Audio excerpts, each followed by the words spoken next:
Hello and welcome everyone. It's Suzanne Moore again with the Project Manager Clinic, and today we've got a webinar about project management success, what it really means. Well, I don't know that it really means what you think it means, so we're going to investigate that today.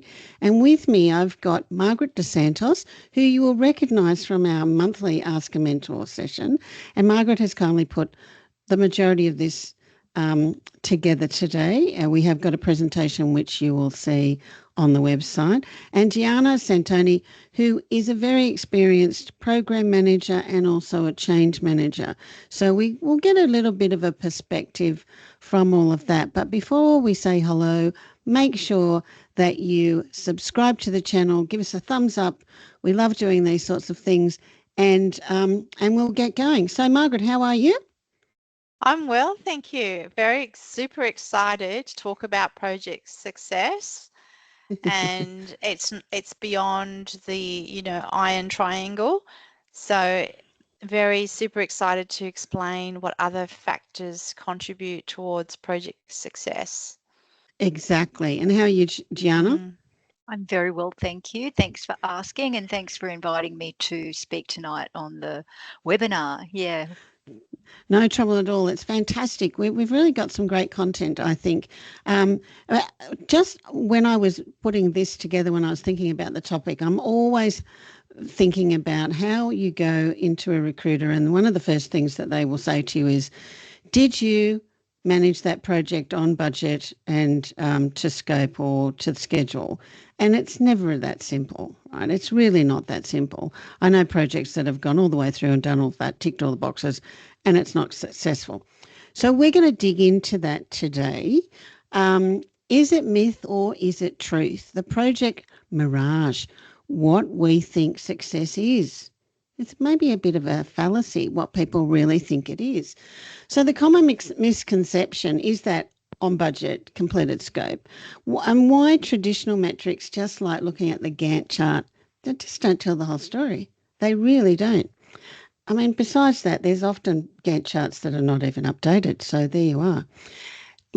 Lurking dangers of the green status report. And we've talked about this before. It's green, it's green, it's green. Oh, it's red. Can't possibly be like that unless you haven't told the right story to start with. So forget about everything that you know about project success. Throw it all out the window, because this conversation today is really finding out what it's really about.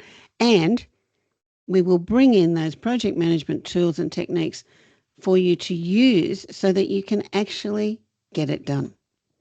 Okay?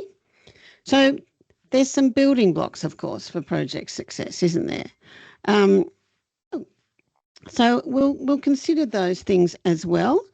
But project delivery. So even though we're talking quite holistically today, you still have to do the fundamentals.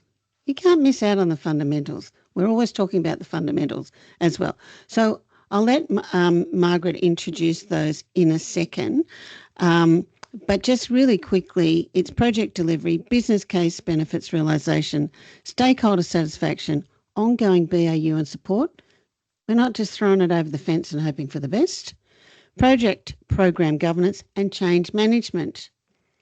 So I'm going to introduce Margaret in a second, but beyond the spreadsheet, the human element, and Gianna will talk to us a bit about this too, I'm really sure.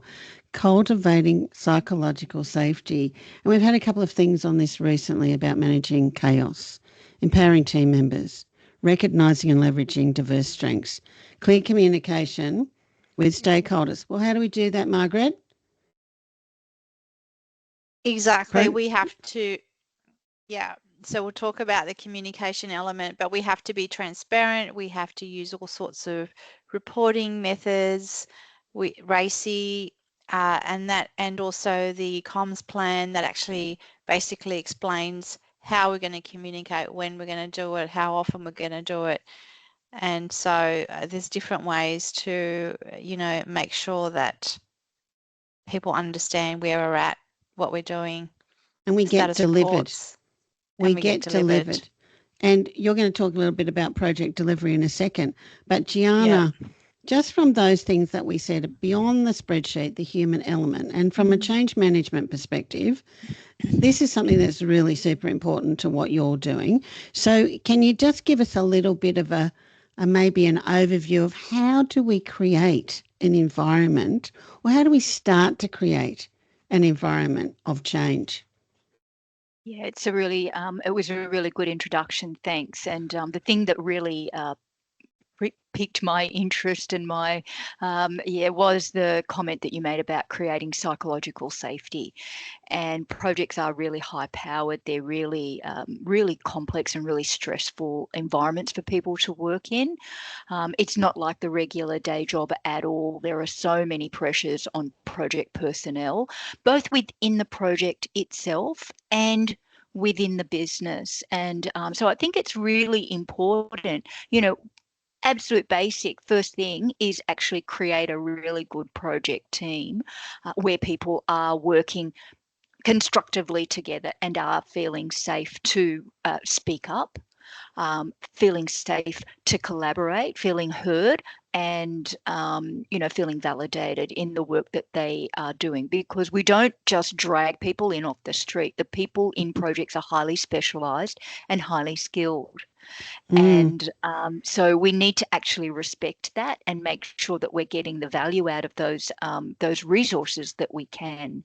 So that was the first thing that kind of struck my mind about creating that human element, and how do we build a project. And then the second element is the business that you're working in. I think people overlook that and oftentimes have a dismissive or not necessarily dismissive, but they just don't value the resources from the business who have a day job already and are contributing to the project. I think they're not celebrated enough and not esteemed enough, because without them the project just would not be possible. So yeah, and then also, of course, stakeholders. Of course, we need to be really treating our stakeholders with kid gloves and making sure that they're comfortable and making sure that they're able to contribute and to steer the project well. Yeah. Yeah, exactly. Now, Margaret, I'm coming back to you about project delivery. So how are we going to actually do this as project managers? We don't all have a change manager, but we'll talk a little bit about that before later. But just the fundamentals for a project manager. The fundamentals are that, that we do need to keep the project on scope, on time, on, the cost hasn't on budget. Yeah. And basically there is a fourth element, and that fourth element is the quality as well. So they're the fundamentals to project success, but they're not the only things. And it's just one piece of the entire puzzle that will bring the whole picture to light and make sure that it all fits together and it's all working well. So it is the Gantt chart is one tiny piece, but it's not the entire thing, as I said. Yeah. So and it often amazes me too, like I said to start, so often I go in and the project plan or the Gantt chart's actually not even updated, which is just completely staggering. And I'm going to ask you this, Gianna, from your perspective, but from what I've experienced, very often senior stakeholders can't actually read the Gantt chart, because some of them are enormous, right? They're absolutely enormous. So I would often do a mini timeline, but there's those ones that people put in PowerPoints. That's not what I'm talking about. I'm talking about how do we really convey this information to our sponsors and stakeholders so that they really know where we're at. Because that's all part of success. It's not the Gantt chart that's the success part here or not. It's how we're conveying it. So can you comment on that? Yeah, so look, I just think I really like to speak in like dumb things down to the lowest common denominator, and Yeah. one of the things that I've started doing recently, just because there's so much information, and you're right, the Gantt chart is absolutely mind-boggling to most people, except the project manager and the senior BA maybe, Yeah. and Yeah. that some of the technical people, and of course the change manager. But for most people, it's really, like a foreign language. But one of the things that I really like to do is dumb it right down, and I have on slide, the now, this is what we're focusing on now. Yes. The next, this is what we're doing next. Yep. And this is what we're doing later. So we don't have to worry about that right now. It's just Yep. now. Let's focus on now, what we need to do now, and how are we going to approach those 4 or 5 things or whatever those things are now. And, let's worry about the rest. Let the project manager worry about the rest. So you said the now, the next, and what was the other And one? the The future. later. Now, The the later. next, and the later. See, that's really important, all of those things, because that allows, if you're a smart project manager, that allows you to craft your message and your Gantt chart information and status in a way that they're going to get it in bite-sized pieces. They can still get all of their key project things that we talk about all the time, the fundamentals, but it's horses for courses. It's who are we dealing with? Who is our stakeholder? What does success look like for them? And sometimes it doesn't look anything like a budget or a Gantt chart. Of course these things are important, but they're really interested in how their people are going to be able to access information, how their customers are going to be able to see things more easily. So unless the project manager understands those things, all the Gantt charts in the world aren't going to give you the complete success. Now, Margaret, we're going to talk a little bit about project and program governance, and we've actually got an Ask the Mentor on this next soon as well, and that's another thing. But this is a thing also that's often missed, and I find incredibly misunderstood. Can you just run us through this one? So, I totally agree with you. I think a lot of companies now are trying to put rigor around project governance because otherwise it's like letting the cats out of the bag where everything's just running rampant and nothing is actually controlled.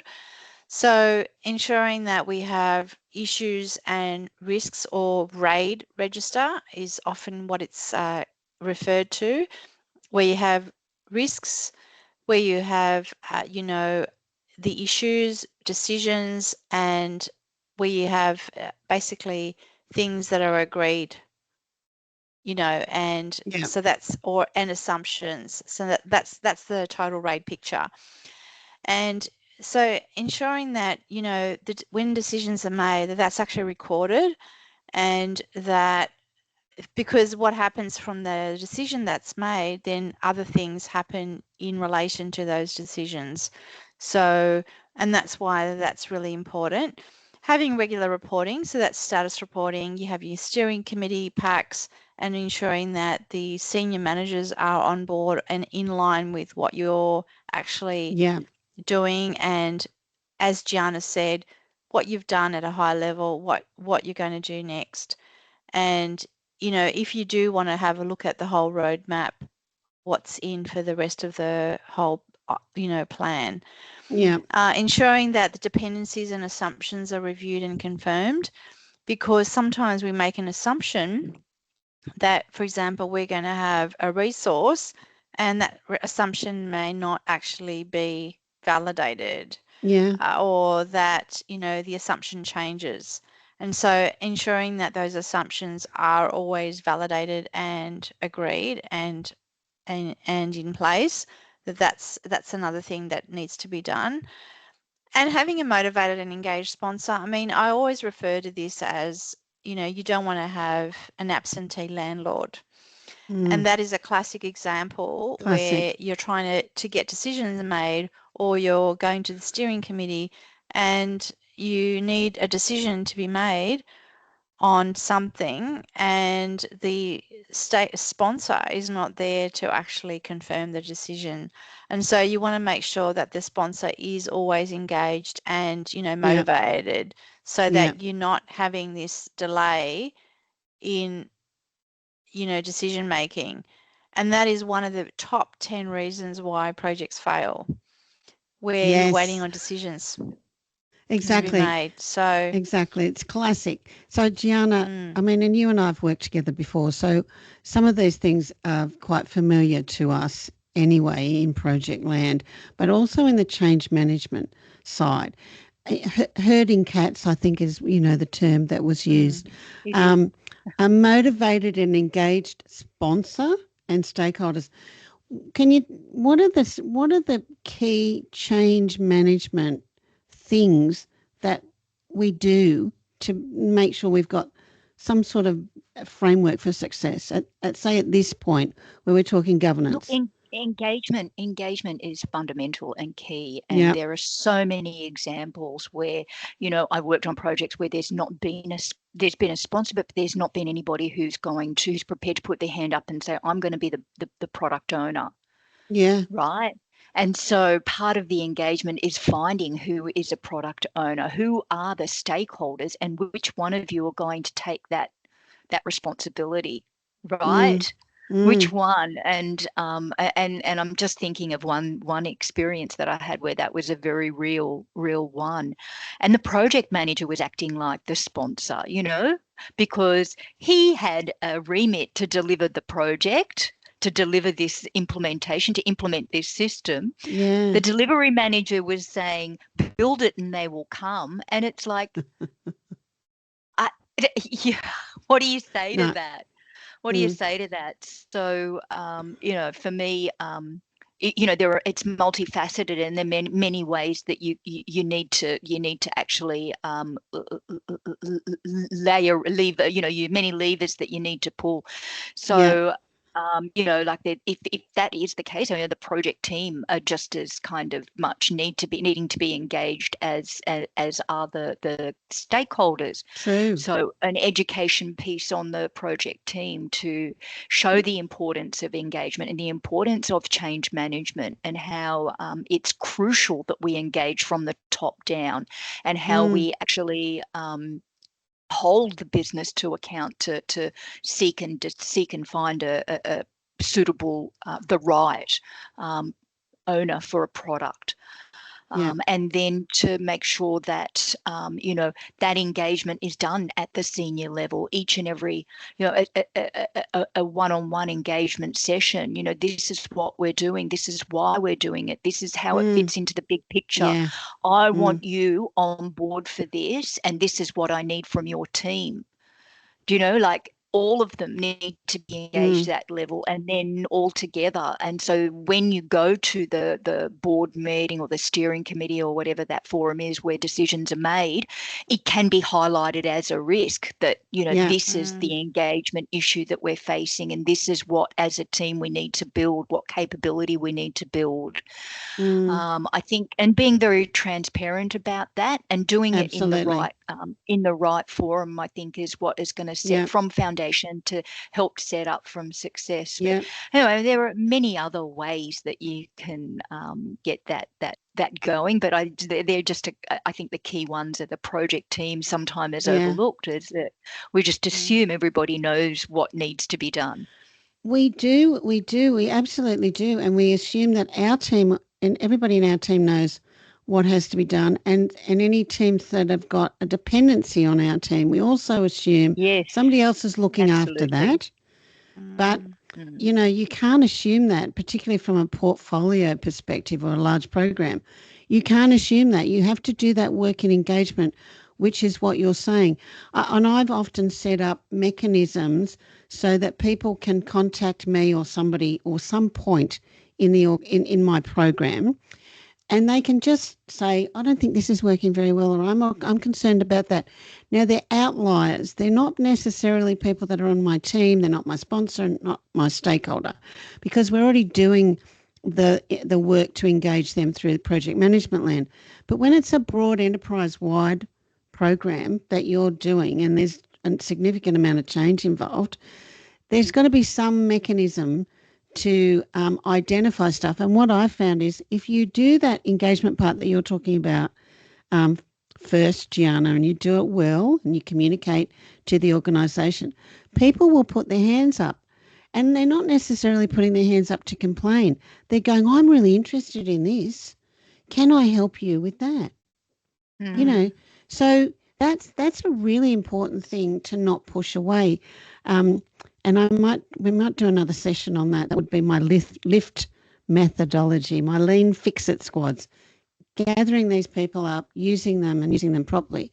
So we're what, 3 or 4 slides in, 3 or 4 bits in. We're not very far into this conversation, and see how much we've moved away from the Gantt chart. That's right. It's all about people, and it's all about engagement, and it's all about thought. Well, now, it's people that get things done, right? People get things done. Exactly. And we're going to just talk a little bit about the strategic North Star. Like, where are we going? What train are we on? And in what direction are we going? We're not on a bus, we're on a train. The buses might be out there, but we're on a train on this project. It's about alignment, not just completion. So again, that's moving us slightly away from the importance of the Gantt. Still important. Don't panic out there, project people. Gantt chart is still important, but it's alignment, and it's an alignment to the organisation in ensuring that the project's output truly serves the people that are asking for the project. I mean, it's so sensible, it's ridiculous, but often doesn't get done. The importance of continuous feedback loops with stakeholders and measuring the true business impact. Margaret, you'll talk about this a little bit too, but it's like, don't wait to the end to do the survey. You know how we do those satisfaction surveys, Gianna? Yeah. When do we do them? At the end, usually. And people go, oh, yeah, it was really bad. No. Like, is that your experience, or are people doing it somewhere in between at certain points? Ideally, you'd want to have a retrospective every couple of months. Yes. I think the recommendation is every month, but I think the momentum of a project really builds up, and particularly, resources are under the pump to the max. It's only the change manager who's running around with cartoons, but I think ideally you'd like them like them in every couple of months to just do that pulse survey on what's working, what's not, what can we do better, and how, what recommendations and suggestions, and to do that in a structured way. I've actually participated in some really good retrospective sessions that have been facilitated in an agile way, which have actually brought a lot of benefit to the project. But then when there isn't that forum to self-improve, if you like, as a team, I think that can sometimes just let a bit of friction or whatever is not going right fester, and it creates noise. Right. It creates noise. Creates noise that we don't want to hear. Yeah, exactly. Look, we're going to talk a little bit about measuring the true business impact, and we'll get to that in a second, Margaret. I'm just sort of conscious of the time, and if you're watching, make sure you subscribe to the channel. We love to do all of this and bring you all of these exciting things that aren't just your typical project management stuff. So, building sustainability is another thing that gives us, it's like a component of success in my book. Too many projects I've seen in my career have been done and then nothing happens to them. Or they get done again 3 years later. Nothing wrong with revising things, but projects sometimes they've been tried and they've failed a couple of times. So what's the ripple effect, the long-term value and adaptability? Like, how do you measure those things? Building for sustainability, how the project outcomes delivered to value, right? So all of these things we've got to consider. Again, pushing us away from just the Gantt chart, but maybe a little bit towards the dollar value, but it's also the value for people, and their experience learning from successes and setbacks. So one of the other things that quite often happens, which is what I started saying about throwing it over the fence, it's finished, I'll just throw that project over the fence, right? Ongoing business as usual and support. So that adds to that sustainability. So Margaret, how do we do that?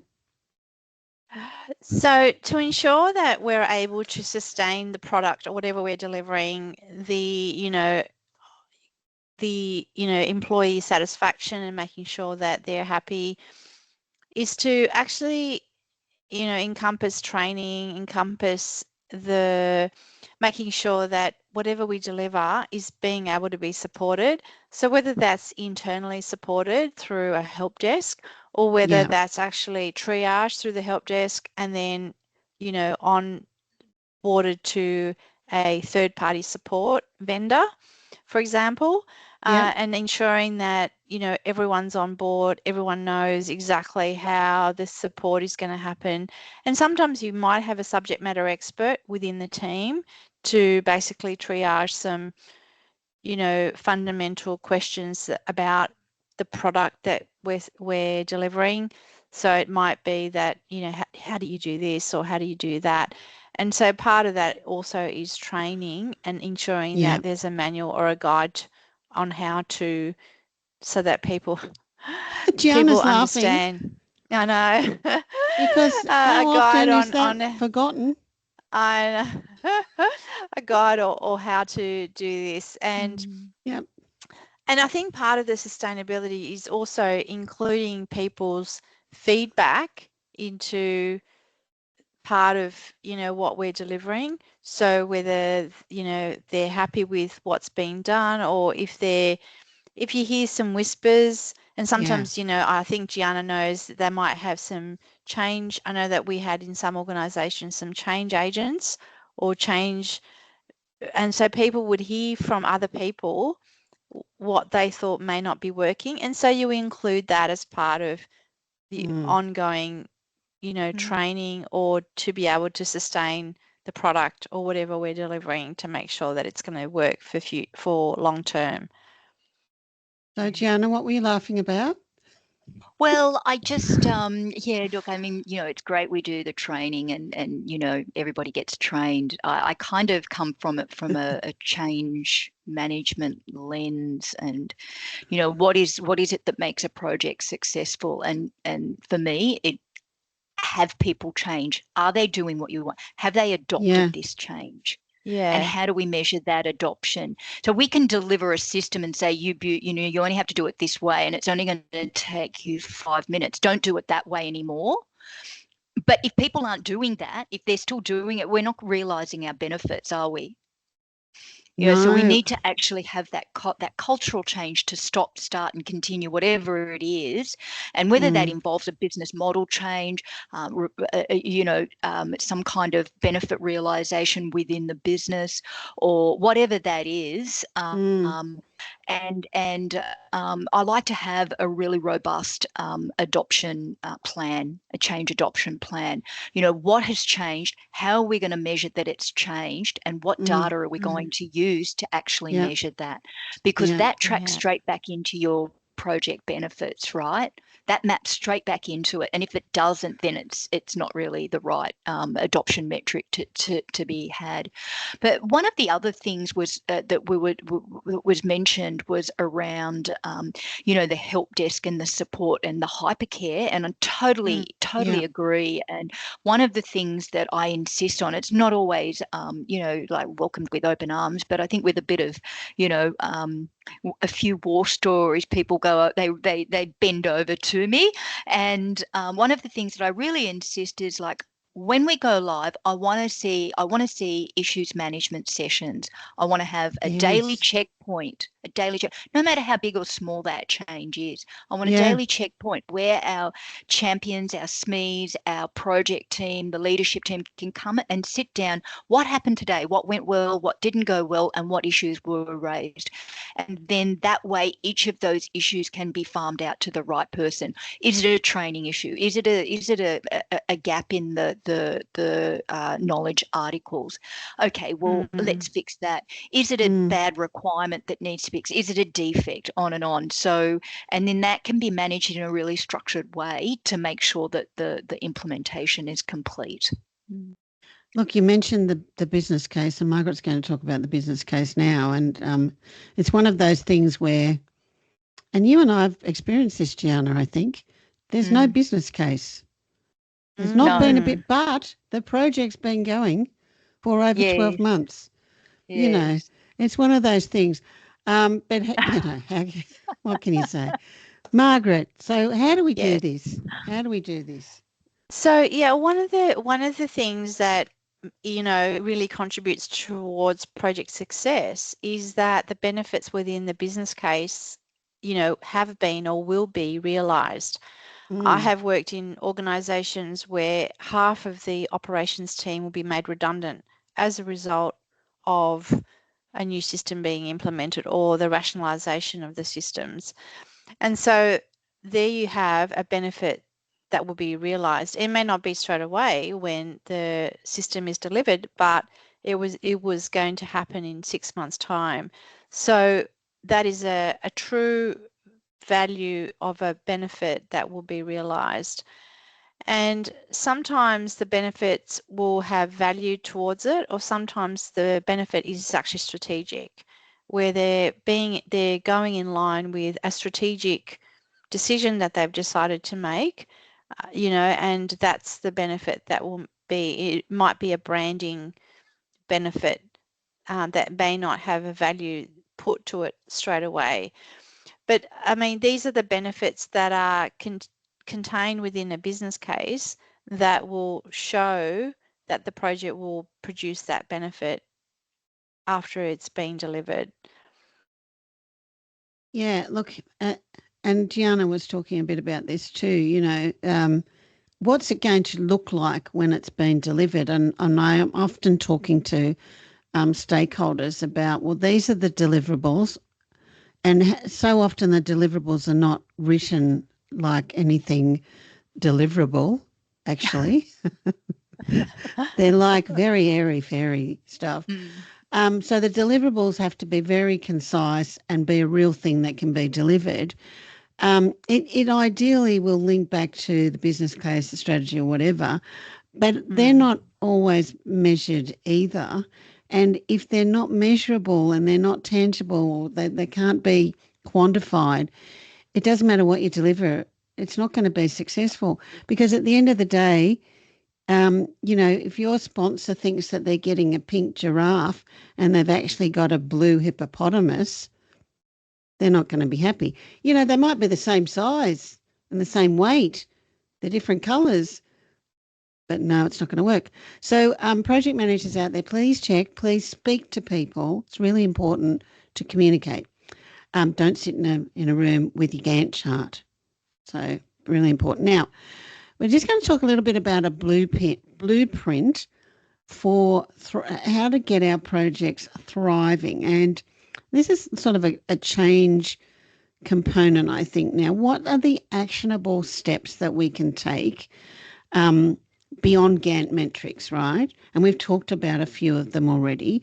Tools and techniques for understanding team health and strategic alignment. And, you know, we've all done project reviews and things like that. But we're sort of trying to push the boundaries on this a little bit. And, Gianna, I'm going to come to you on this one. Encouraging a cultural shift from rigid adherence to adaptable success. These are probably pretty, you know, difficult concepts, but I think in this sort of context, we're talking fairly large changes or projects, you know? Yeah. Look. Oh gosh. I don't know where to start on that one. Yeah, it's a really tough concept to get your head around, because we're so ingrained to think that to believe that what we're doing needs to have some sort of, like, and the triangle of scope, cost and budget. We're so ingrained in that, and every project management course that you do, every engineering degree that you do, it's the scope, the time, and the budget. That triangle is the one. So to think outside of that, I get that it makes sense, because these projects are big investments. They're very, very big investments, and very, very rarely do you find that they are actually measured in such a way where you can say, yes, that was successful. You can be satisfied that that was successful. That was, and then the ongoing benefit realization of that it's not done well in many places at all. So I'm not sure how we can get that back on track and find some other value, but I think, because of the investment that's made, we really have a cultural wraparound of this. We need to actually get money, but get something back from it. Is it money that we want to get back from it? I don't know. It's always been the case that there is an expectation that we have something back. Is it a better workforce that we want? How do we measure that? And can we pin it? It's a bit like, I work in a lot of HR projects, and it's oftentimes that staff experience, but how do you actually measure that? And how do you actually directly relate it to that thing that you have done, that, that change? Yeah. It's difficult. And look, I can give an example by saying, imagine that you're going into two shops. One is next to the other. So you've gone off to Westfield somewhere, and they're clothes shops or camera shops, whatever it is, right? Both of them have exactly the same item that you want to buy. Both of them have the same item for the same price.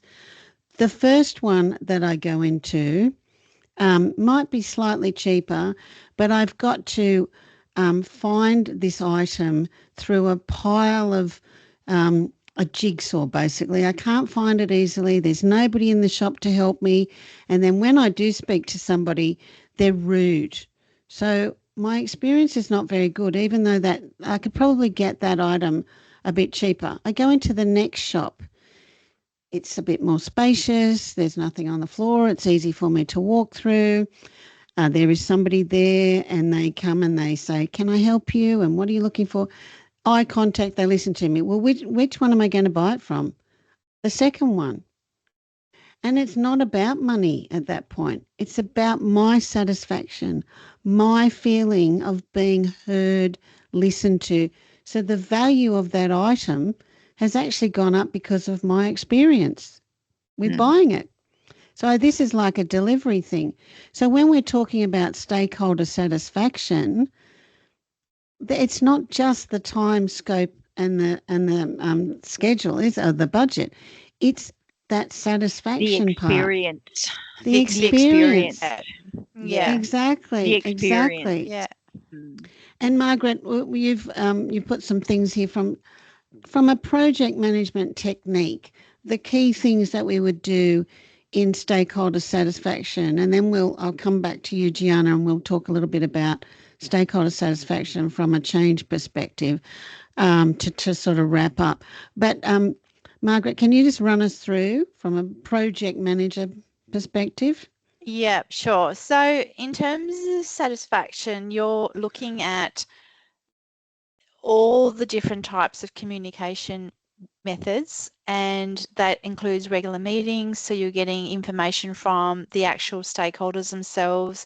The steering committee meetings, you're getting feedback from the stakeholders at the steering committee. You're actually producing status reports, and you're at a high level, you're saying what we've done, what we've committed to, what we're going to be doing, in the next period. You're having ad hoc conversations. So it might be through water cooler conversations. It might be just a one-on-one catch up with the sponsor. It may be, you know, in-person events or in-person discussions that you've got, you know, at the office. You're getting some change champion feedback from what people are talking about and what they're saying behind closed doors, and you know, you're not actually getting this information directly, and you're actually receiving information through retrospectives. And I know Gianna mentioned about every 2 months. I know in some organizations I was having the retrospectives done every 2 weeks. So we were always getting feedback from the team every 2 weeks. We were incorporating the changes that needed to be done based on that feedback into the following, you know, 2 weeks.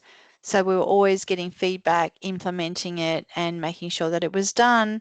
And then you've got your post-implementation reviews and lessons learned, which are then shared. I know in some organisations we were sharing with the project managers the lessons learned from other projects to other project managers so that they could incorporate some of that lessons learned into their projects. And, you know, basically having that information stored in a knowledge base, or having workshops and discussing these lessons learned in, you know, in amongst the project team. So they're just some of the ways that you can incorporate and understand some of the stakeholder satisfaction based on project management. Thank you, Margaret.